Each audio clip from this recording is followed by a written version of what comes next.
Namaste students, myself Dr. Komal Rathod, Assistant Professor, Department of Kumar Bhatia, Faculty of Ayurvedic Science at Jyoti Vidyapeeth, Women's University, Jaipur, Rajasthan. Students, previous classes में हमने बाल ग्रह के बारे में पढ़ा था।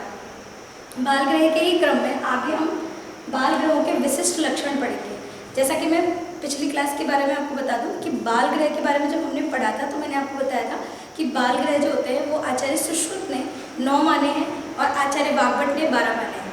आचार्य काश्यप के 10 बाल ग्रह होते हैं।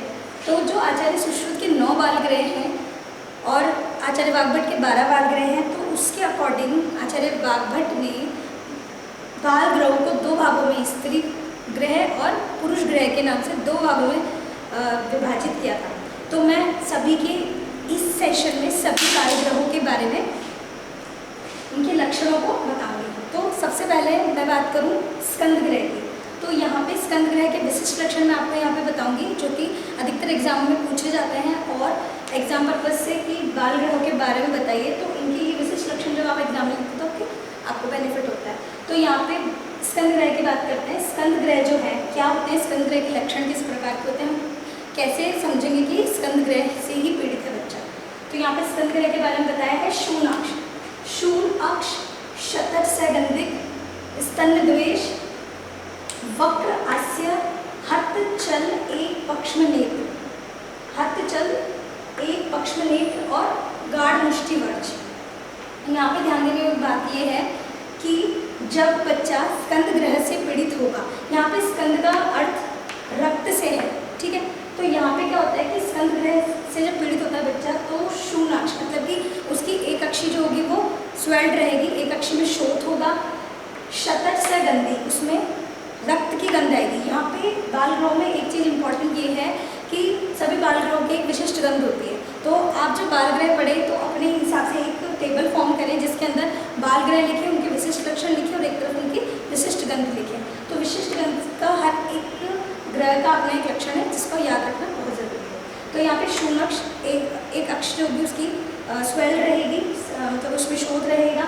शतज से गंधी, रक्त की गंध आएगी, क्योंकि मैंने बताया था कि स्कंद ग्रह, स्कंद का मतलब ही यहाँ पे रक्त होता है, तो याद रखना आसान रहेगा कि शतज से गंधी होता है स्कंद ग्रह। देन उसके बाद स्कंद द्वेष, बच्चा जब स्कंद ग्रह से पीड़ित होता है तो वह स्तन से द्वेष करता है, माता के स्तन का पान नहीं करता, तो स्तन द्वेष मिलता है। वक्र आस्यता, बच्चे का मुंह टेढ़ा हो जाता है। यहाँ पे मैं आपको मॉडर्न से कोरिलेट करके बताऊँ तो स्कंद ग्रह जो है उसको हम फेशियल पाल्सी से भी हम उसको कोरिलेट करते हैं। फेशियल पाल्सी होते हैं, फेशियल पैरालिसिस होते हैं, ठीक है। तो ये तो हो गया स्कंद ग्रह। तो यह वक्र आस्यता मतलब मुंह में थोड़ा सा टेढ़ापन मिलेगा।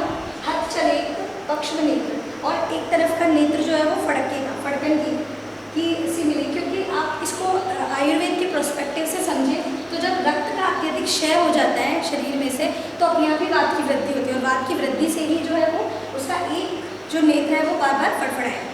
देन उसके बाद में गाढ़ मुष्टिवर्ष, ये भी वात दोष की प्रधानता को बताते हुए गाढ़ मुष्टिवर्ष मतलब उसका जो मल त्याग है वो बहुत ही ज़्यादा हार्ड होगा, हार्ड स्टूल की प्रवृत्ति इसमें होती है, तो इसको याद रखना ईजी है।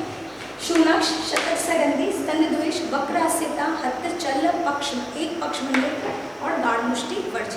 इसकी गंध जो होती है मैंने आपको बताया था, गंध आप सभी ग्रहों की याद रखें। तो जो स्कंद ग्रह है उसमें कैसी गंध मिलती है, रक्त गंधी या शतज गंधी, कुछ आचार्य इसको वसा गंधी भी बोलते हैं, तो आप इसको याद रखें। पीजी प्रिपरेशन के हिसाब से ये क्वेश्चन जरूर पूछा जाता है। फिर हम बात करते हैं स्कंद ग्रह की। स्कंद ग्रह का सबसे इंपॉर्टेंट फीचर है निसंज्ञो भवति पुनर्भवेत संज्ञा।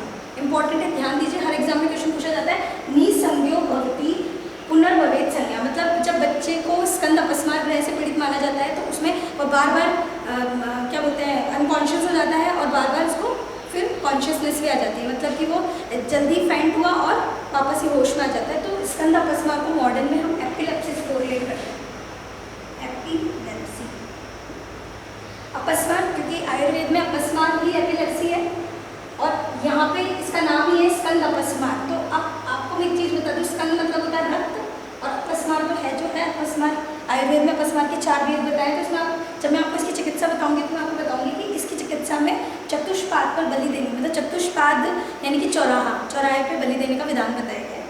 वो याद रखने के पर्पज से अच्छा है। पर अभी आप एक चीज़ पर ध्यान दीजिए, स्कंद अपस्मार। अभी मैं इसकी गंध बताती हूँ आपको। इसकी गंध जो होती है वो होती है पूय गंधी, पूय रक्त गंधी।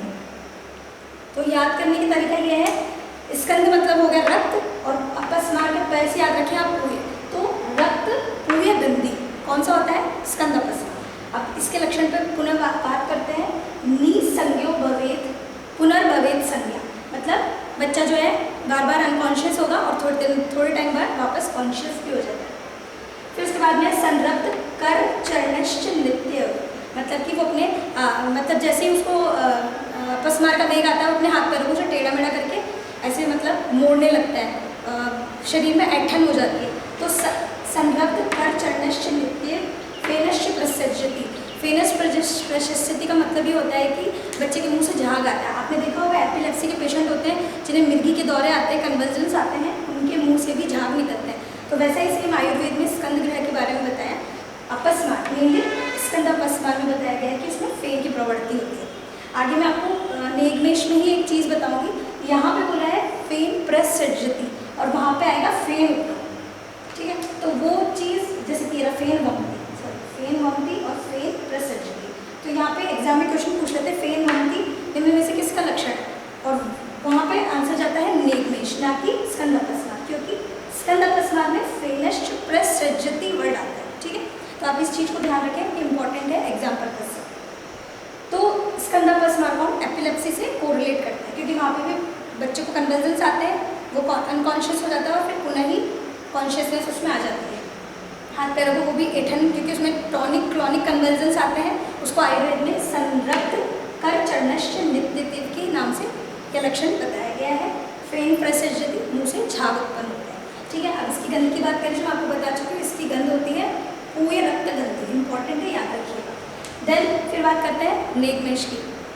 नेगमेश जो ग्रह है, नेगमेश को यहाँ पे जो लक्षण बताए गए हैं वो है, जैसा कि मैंने बताया, यह फेनम वमति विनम्यते च मध्य स उद्वेग विलप्ति च ऊर्ध्वम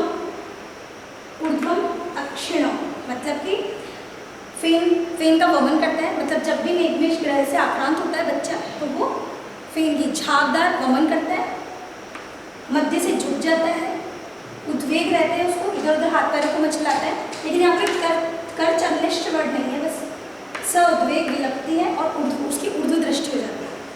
वसा सा गंधी, याद रखिए वसा सा गंधी जो वर्ड है वो किसके लिए आया है यहाँ पे? नेगमेश के लिए। तो इसकी गंध कैसी हो गई? इसकी गंध हो गई वसा गंधी, ठीक है। तो आप यह ध्यान रखिए, नेगमेश की गंध होती है वसा सा गंधी। अब इसमें एक क्वेश्चन और आपको स्कंद अपस्मार से भ्रमित कर सकता है। इसमें वर्ड आता है निसंज्ञो भवति और वहाँ वर्ड आता है निसंज्ञो भवति पुनर्भवेत संज्ञा। तो यहाँ पे निसंज्ञो भवति की वर्ड किसके लिए? नेगमेश ग्रह के लिए। तो ये आप ध्यान रखें। फिर उसके बाद आता है पितृग्रह। पितृग्रह की बात करें तो ज्वर काश विवणता, पितृग्रह में ज्वर आता है, काश होती है और शरीर, क्योंकि खास की जो है बच्चे में ऑक्सीजन लेवल कम हो जाता है तो वो ब्लूइश हो जाता है, तो वहाँ पर उसके वर्ड में विवणता आ जाती है। अंगेशु आक्षेप, अंगों में आक्षेप आते हैं, विक्षेप आते हैं, इतनी ज़्यादा ऑक्सीजन की कमी आ जाती है कि कन्वर्जन्स आने लगते हैं, ठीक है। इसकी गंध कैसी होती है? शवगंधी, ठीक है, मतलब मृत शरीर में जो गंध आती है वैसी गंध आएगी पित्तग्रह में। इसके बाद बात करते हैं शवग्रह, सॉरी वो पित्तग्रह था, अब शवग्रह की बात चलती है। शवग्रह है जिसको कि हम मॉडर्न में हम बात करते हैं हाइड्रोफोबिया से। हाइड्रोफोबिया एक तरह से रेबीज बोला जाता है इसको। तो इसके अंदर क्या होता है? इसके अंदर भी कन्वर्जन्स आते हैं, बहिरायाम, जिह्वा दंश। कन्वर्जन्स ऐसे आते हैं कि बच्चा अपनी जिह्वा का भी दंश कर लेता है, उसके दोनों दांतों के बीच में जिह्वा आ जाती है, जिह्वा दंश हो जाता है। अंतःकंठपूजनम, अंदर से पूंजन का सा स्वर निकलता है। धावनम, इधर उधर भागता है। क्रोशन, गुस्से में इधर उधर भागता है। हाइड्रोसिफिलिस में भी ऐसे ही होता है कि हाइड्रोसिफिलिस में जब कोई भी जानवर, कोई भी पशु जब किसी मनुष्य को काट ले जो कि रेबीज नाम के वायरस से पीड़ित हो, तो वहाँ पे हाइड्रोफोबिया की कंडीशन हो जाती है। उसमें भी जो पेशेंट होता है उसको कन्वर्जन्स आते हैं और वह गुस्से में इधर उधर भागता है, लोगों को काटने की कोशिश करता है, अंधेरे से और पानी से उसको डर लगता है, अंधेरे में रखते हैं उसको, रोशनी से, पानी से, इन सबसे उसको भय होता है। तो यहाँ पे बहिरायम, जीवादर्श, अंत्यकंठ, पूजनम, धावनम और क्रोशनम, ये सिम्टम्स उसको मिलते हैं। और इसकी जो गंध होती है मलवत गंधी, मतलब मल के समान जो बच्चा है उसमें गंध उत्पन्न होती है। तो आज के सेशन में हमने 5 ग्रह देखे जो कि वाग्भट के अकॉर्डिंग पुरुष ग्रह थे। पुरुष ग्रहों के नाम मैं आपको फिर से बता देती हूँ। स्कंद ग्रह, स्कंद अपस्मार ग्रह, नेगमेश, पित्त ग्रह और शव ग्रह। तो यहाँ पे जो पुरुष गंधी ग्रह है, मैंने आज आपको उनके विशिष्ट लक्षण और विशिष्ट गंध बताई है। अब हम नेक्स्ट सेशन में स्त्री ग्रहों के बारे में और उनके विशिष्ट लक्षण और गंध के साथ मिलेंगे। तब तक के लिए